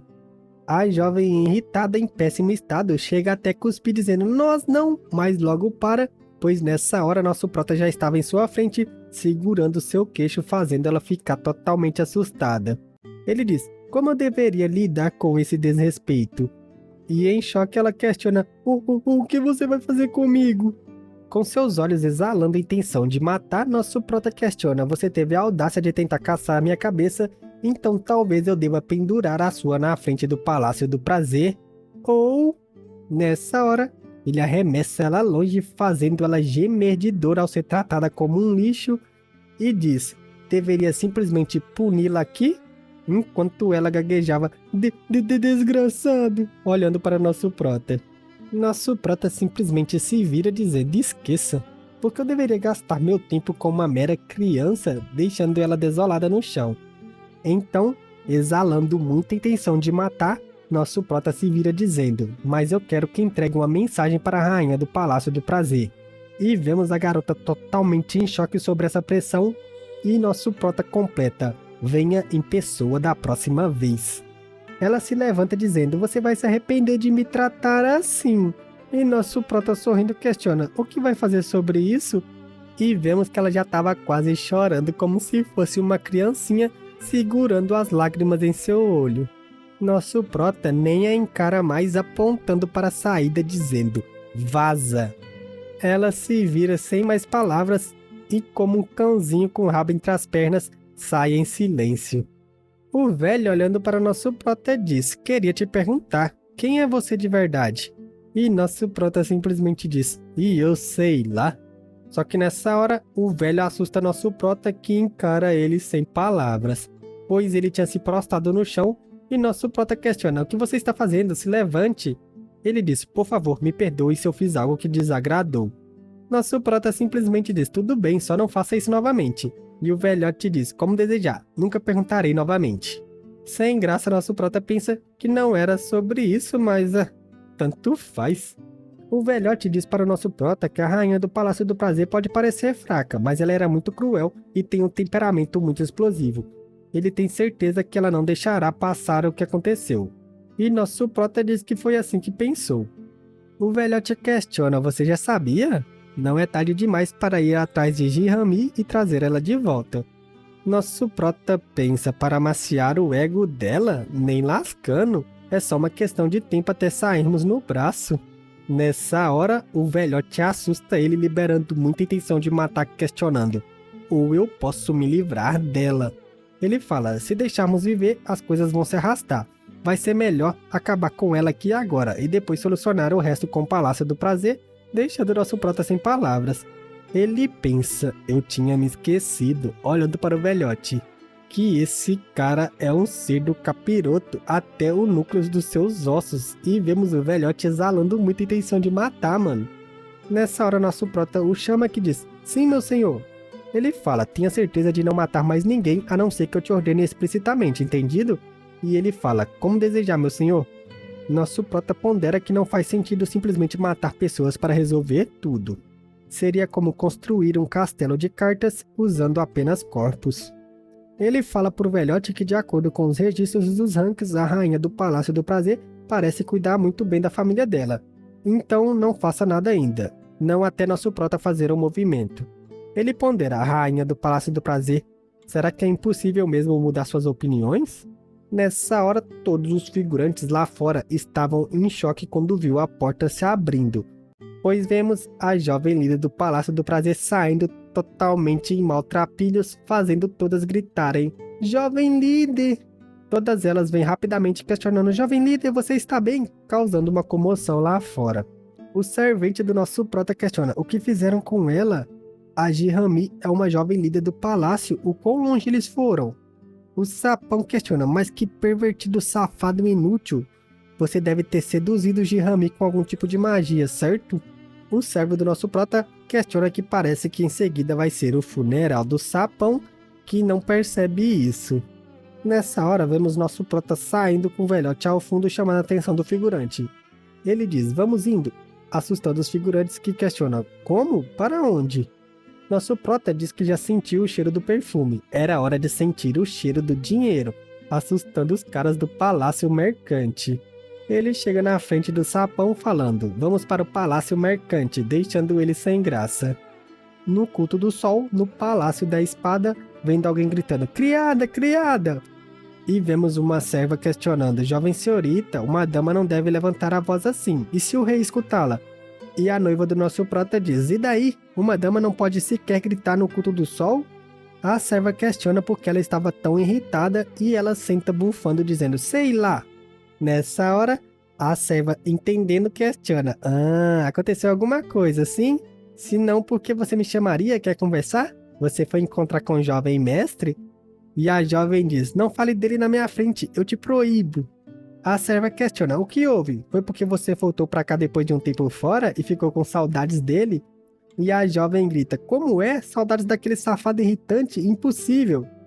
Enquanto a jovem gritava baboseiras, a serva fala, não diga isso. É comum as pessoas se casarem para preservar a linhagem.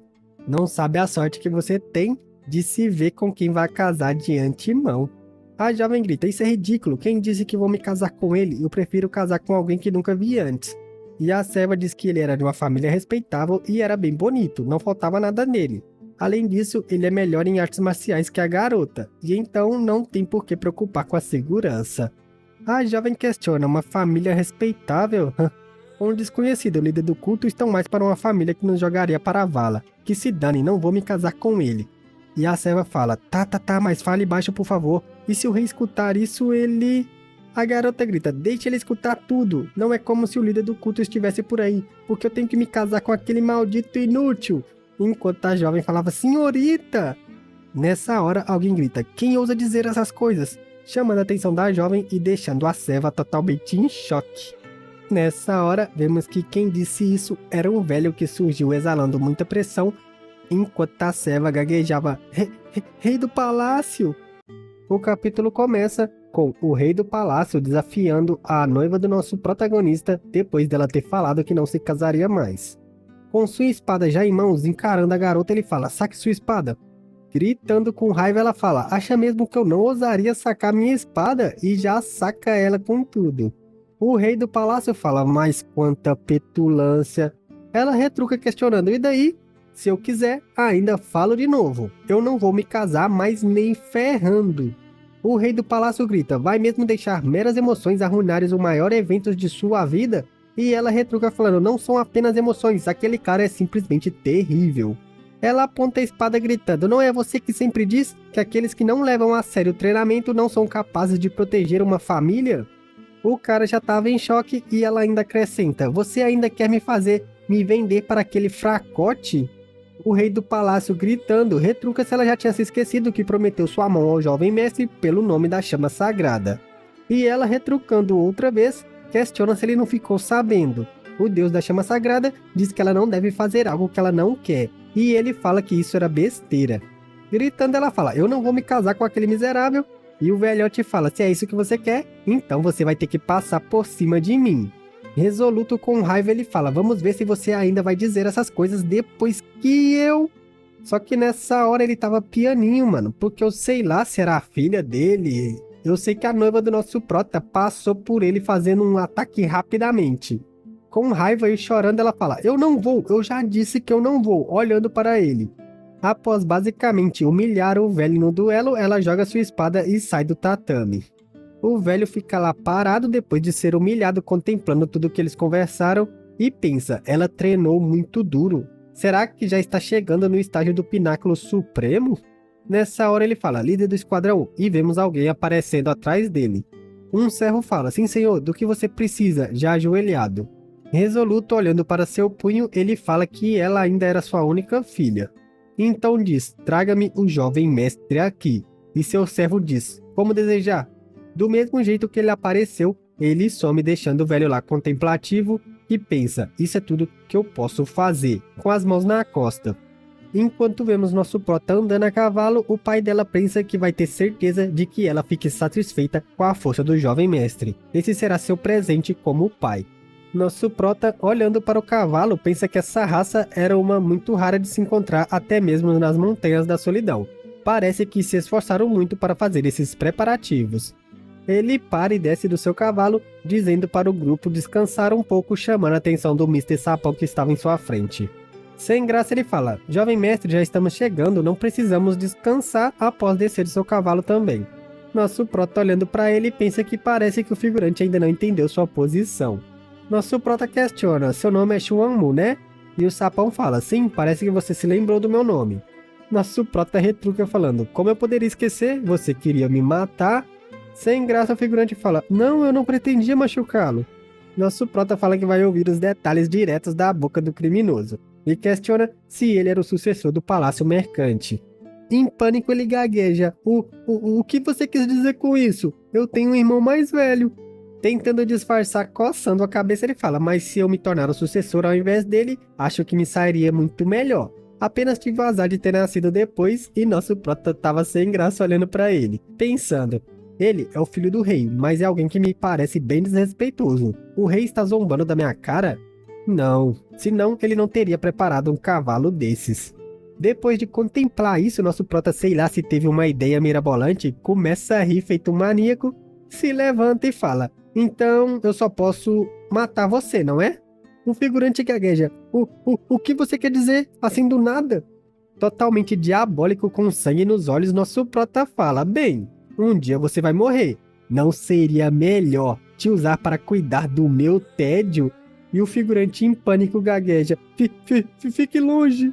Depois de receber uma ordem, o ajudante do nosso prota agarra ele e o sapão grita: e o tal que seu desgraçado?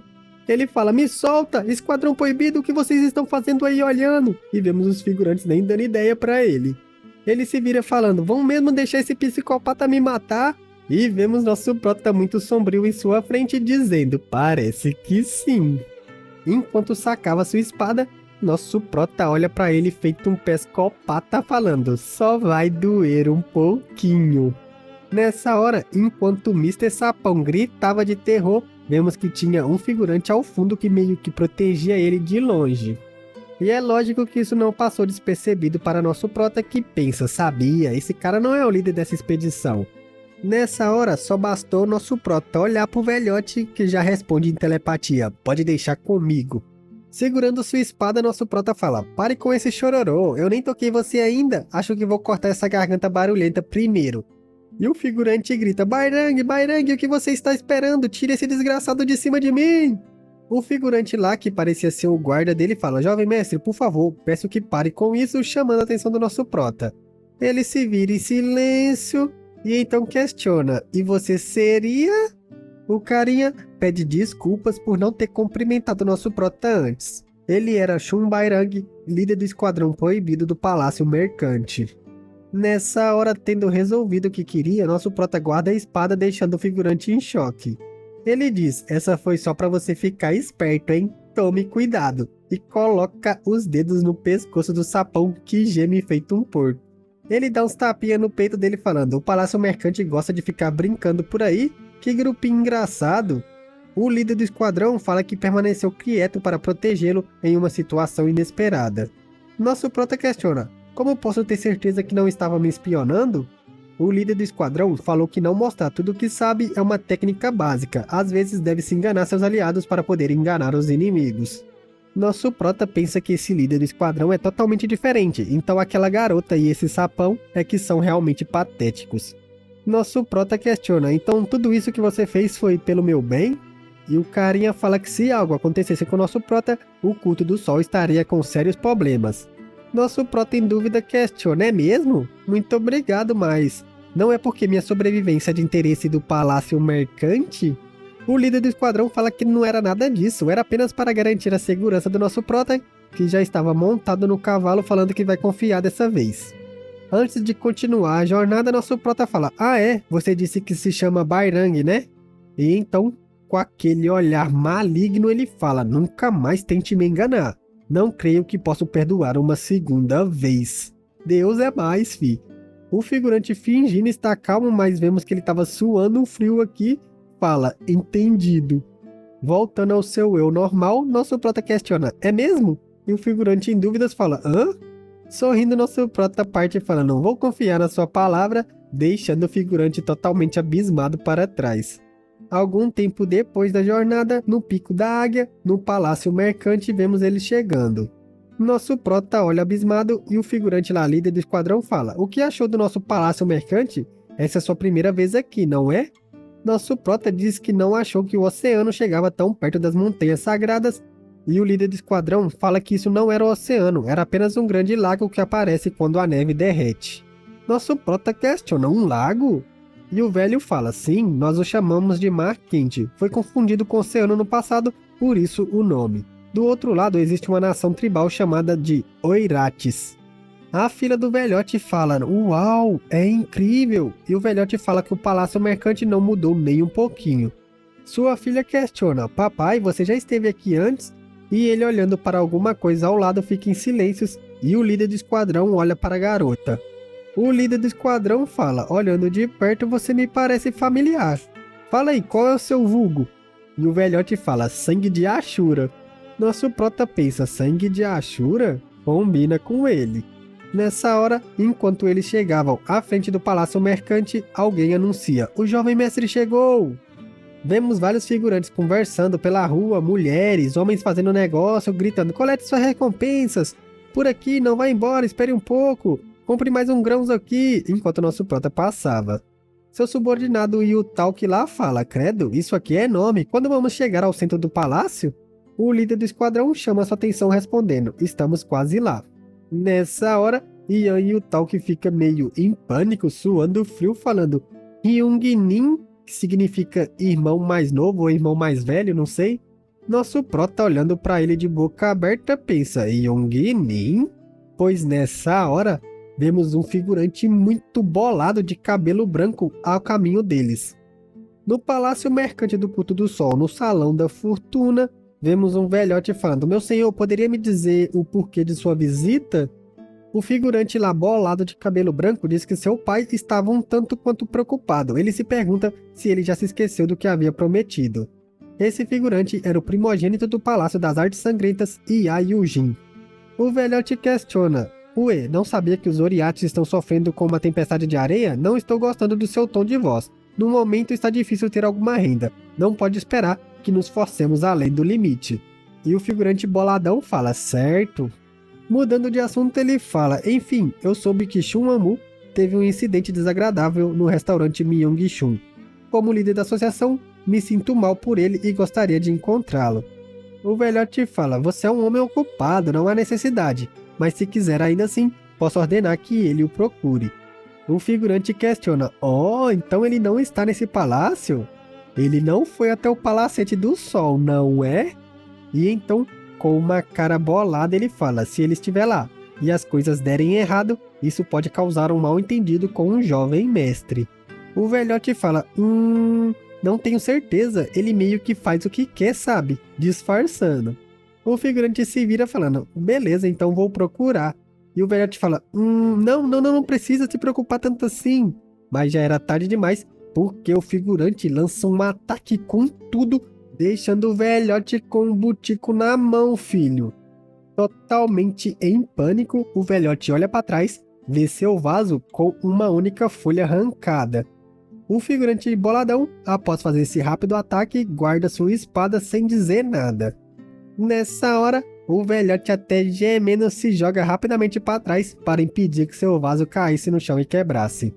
O figurante boladão diz que plantas com folhas doentes podem sobreviver se as folhas afetadas forem cortadas com antecedência, deixando o velhote em choque.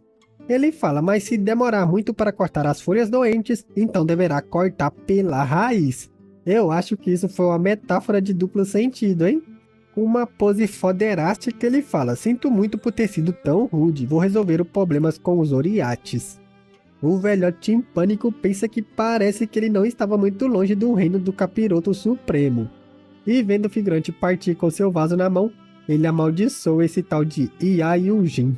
E então, vemos novamente a cena do figurante boladão, passando pelaquele corredor polonês lá e uma águia flutuando sobre um pavilhão. A mulher de tapa-olho que estava atrás dele questiona: vai mesmo simplesmente deixar o palácio mercante em paz? Os Oriates era apenas uma desculpa, eles estão reduzindo a quantidade de imposto já faz muito tempo. Ele fala: tá errado, evite fazer perguntas desnecessárias. E ela simplesmente diz: como desejar. Ela era do 7º Esquadrão Marcial Branco de suporte ao líder do esquadrão, tá errado. Nessa hora, a águia que vimos anteriormente simplesmente dá um rajadão do alto e pousa no braço do figurante, filho, épico demais. Conversando com a bichinha, ele questiona: alguém que eu conheço passou por aqui? E ela ouvia tudo quietinho, fi. Nessa hora, vemos aquela frase do ajudante do nosso prota, Hyung-nin, chamando a atenção do figurante de cabelo branco. Vemos ele encarando seu irmão e nosso prota com sua águia em seu braço, que estava todo bobo olhando para seu servente. Ele solta sua águia e vemos ele caminhando em silêncio até o grupo do nosso prota. Nosso prota contempla que o irmão mais velho de Yutalk era do Palácio das Artes Sangrentas, não? Ele se questiona se ele está do seu lado. O figurante simplesmente passa por seu irmão como se não fosse nada, falando: há quanto tempo? Nosso prota fala: que tipo de negócios o Palácio das Artes Sangrentas tem por aqui, encarando o figurante. Ele fala: existe algum motivo para que eu não devesse estar aqui? Mas enquanto você, jovem mestre, o que está fazendo aqui? Nosso prota fala: o mesmo que você, nada em específico, meio que sorrindo. Passando por nosso prota, ele tenta fazer sua pose fodona dizendo: vou me retirar então, já que ambos temos intenções de ficar em silêncio sobre isso. O ajudante do nosso prota chama por ele mais uma vez, mas ele simplesmente vai embora sem responder. Só que nessa hora ele para e diz: e você? Continua patético como sempre, se referindo a seu irmão. O figurante fala para o sapão ir com ele por um momento, que simplesmente gagueja dizendo: sim, mestre da associação. E vemos o servo do nosso prota sem graça ao fundo. Nosso prota olha para o sapão que questionava: mas, mestre Yayujin, por que está aqui com o 7º Esquadrão Marcial? Não veio me prender, né? Nosso prota, olhando para a cara de desgosto de seu servo, pensa, como esperado de Yayujin, e questiona: ele é o primogênito do Palácio das Artes Sangrentas? Então, Yayu tal que é... Vemos um lindo pavilhão sem ninguém por perto. Dentro dele vemos alguém falando: Yayujin, atualmente 15º no ranking do Culto do Sol, o primogênito do rei do Palácio das Artes Sangrentas e também o líder de uma força militar conhecida como 7º Esquadrão Marcial Branco de Suporte. O velhote questiona: 15º? E parece ter menos de 30 anos, impressionante. Era sua filha que lia falando: os membros mais poderosos do culto estão concentrados no Palácio das Artes Sangrentas. Nosso prota, olhando para seu servo, fala: o rei do palácio Yayushun é... Nessa hora ele já corta questionando: Yayu Talk, está com fome? Seu ajudante fala: hã? Que pergunta é essa? E nosso prota fala que não era nada não. O figurante se levanta falando: cara, mas que climão, hein? Vamos parar por aqui mesmo. Nosso prota pensa que era ele quem estava mais estressado. Ele diz: não tem mais o que dizer, o rei do Palácio das Artes Sangrentas, que é o 2º no ranking do culto, também é o meu pai. Mas como eu sou o filho de uma concubina dele, nunca recebi nenhum reconhecimento dele, mas isso é comum no culto do sol. Saindo ele fala: minha família pode ser insensível, mas meu irmão mais velho nunca me tratou como um filho de uma concubina. Ele até mesmo me ensinou a lutar e cuidou de mim, e nosso prota pensava que os movimentos de luta dele não era nada bom. Ele fala: ele só é tão frio assim comigo porque está desapontado porque eu joguei minha vida no lixo, visitando bordéis e casas de aposta com o jovem mestre. E nosso prota sem graça pensa: tá, já entendi. O figurante, olhando para o nosso prota sem graça, diz: porém, mesmo que o jovem mestre seja inútil, ele está bem melhor do que era antes. Em breve meu irmão me verá com outros olhos. Nosso prota concentrado simplesmente repete: Palácio das Artes Sangrentas. Seu servo questiona: o que foi? Quer ir lá ou algo assim? Todo mundo sabe que o Palácio das Artes Sangrentas tem conexões dentro do quartel de escolta do Palácio Mercante. E não falo isso só porque são minha família, mas eles realmente têm muitas conexões por aí. E nosso prota, vendo que ele não parava de falar, resmunga: cara, tu é um pé no saco, viu? Ele pensa: eles têm influência no Palácio Mercante, então deve estar do mesmo lado. Nosso prota fala: certo, sendo assim, busquem mais informação sobre eles.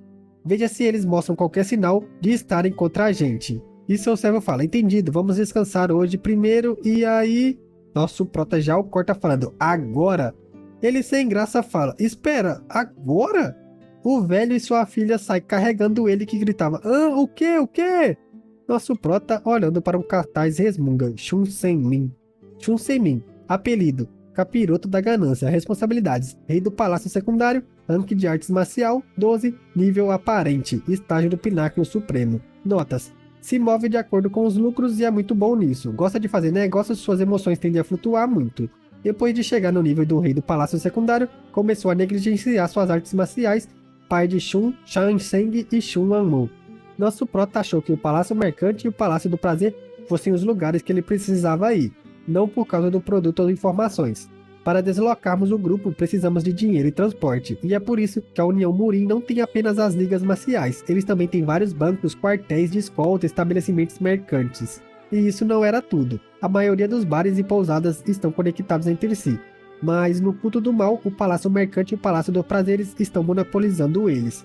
O problema é que ele tem apenas o título de jovem mestre ao seu lado. Shun Senmin deve ter algo para ganhar trocando de lado para o apoiar, porém, como não tenho nada a oferecer, vai ser um negócio difícil. Não é sempre que vou conseguir avançar com facilidade. Primeiro preciso descobrir como isolar completamente o Palácio Mercante da influência dos Palácios das Artes Sangrentas. Nessa hora, alguém entra falando: Jovem mestre, eu sou o líder do esquadrão Shun Bairang. O rei do palácio já terminou seus negócios e gostaria de saber se você está disponível para conversar. Nosso prota fala: você rejuvenesceu ou algo assim? Parece bem diferente da última vez. Ele fala: sinto muito por tê-lo desrespeitado, peço que me perdoe. E nosso prota pensa que no caminho ele estava usando uma máscara de pele. Ele diz: ainda me lembro de ter dito que nunca mais menti pra mim, não foi? O figurante fala: sinto muito, a situação saiu do meu controle. Nessa hora, nosso prota totalmente sério questiona: você me acha uma piada? Nosso prota fala que acha que o figurante pensa que tudo que diz é uma piada. E o figurante em choque diz: isso não é verdade. Se levantando, nosso prota fala: eu apenas vim por causa da sinceridade de Shun Senmin. Ele disse que pagaria pelos pecados cometidos por seu filho. Parece que eu não deveria ter vindo. E o figurante fala: jovem mestre! O figurante totalmente desesperado diz: eu me curvo ao senhor, por favor se acalme. E nosso prota questiona: esse é seu rosto de verdade? E ele responde que é como ele se parece normalmente. Nosso prota fala que não pode confiar nele. Como ele poderia se não sabe nem o que tem nessa sala? Como ele poderia confiar em vocês e conversar com o rei deste palácio? Nessa hora, deixando o figurante totalmente em choque, ele fala: na verdade eu vou voltar para o meu palacete do sol. O figurante totalmente abalado cai de joelhos implorando: por favor reconsidere, vou garantir que aquilo não aconteça novamente. Nosso prota passando por ele diz: você já me enganou 2 vezes, e como eu deveria acreditar que você não faria uma terceira? Diga ao rei que eu não farei mais negócios com ele nunca mais. O figurante questiona: o que eu preciso fazer para ganhar novamente sua confiança? Nosso prota se vira pensando: líder do esquadrão proibido, Shun Bairang. Ele não é o tipo de pessoa que abaixa a cabeça tão facilmente. Ele quer me manter como puder, porque pensa que sou inútil, que vai acabar correndo para algum lugar desconhecido. Nosso prota pensa: vou dar uma loprada nele. Colocando o papel na mesa, ele fala: escreva aqui. O figurante questiona: o que eu deveria escrever? Nosso prota fala: quem sabe quando você vai dizer algo diferente do que disse agora, escreva tudo aí. O figurante escreve: eu sou o líder do esquadrão proibido, Shun Bairang. E então nosso prota começa a falar: vou definitivamente, deixando o figurante totalmente em choque com essas palavras. O figurante olha para ele questionando: você vai me pedir para protegê-lo? Nosso prota encara ele sorrindo como se parecesse que ele tinha adivinhado. Então nosso prota termina o que ele devia escrever com: vou aniquilar o palacete do sol, deixando o figurante em pânico, mano. Carvalho, menor, nosso prota tá brincando com os figurantes, viu? E aquele lá de cabelo branco parece ser bem foda. Como diz a regra, tem cabelo branco ou tem cabelo vermelho, pode ter certeza que é foda pra baralho. Mas é isso, deixa seu like se você tá gostando dos nossos vídeos, se inscreve se for novo por aqui, comenta aí o que você tá achando das nossas séries diárias. Lembrando que se você quiser apoiar nosso canal, tem o link do nosso Pix no comentário fixado e na descrição. Um beijo e até amanhã.